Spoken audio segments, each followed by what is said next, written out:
রাষ্ট্রপতি অধিবেশন আহ্বানের যে প্রজ্ঞাপন সেটা যেদিন সেশন হবে তার 15 দিন আগে কমপক্ষে প্রজ্ঞাপন করতে হয়।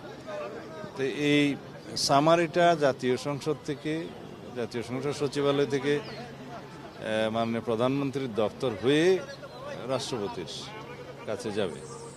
তো মহামান্য রাষ্ট্রপতি সেটা অনুমোদন করে সংসদ অধিবেশন আহ্বান করবেন। সেই মতে প্রধানমন্ত্রীর পরামর্শক্রমেই সংসদ অধিবেশন আহ্বান করবেন রাষ্ট্রপতি।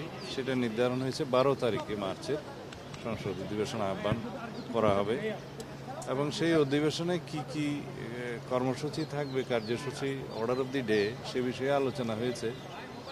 যেমন সেই অধিবেশনে স্পিকার, ডেপুটি স্পিকার নির্বাচিত হবে এবং ইন্টারিম গভর্নমেন্টের আমলে যে সমস্ত অধ্যাদেশ প্রণয়ন করা হয়েছে সেগুলো উপস্থাপন করা হবে, সুপ্রস্তাব হবে প্রথামাফিক এবং রাষ্ট্রপতির ভাষণ হবে।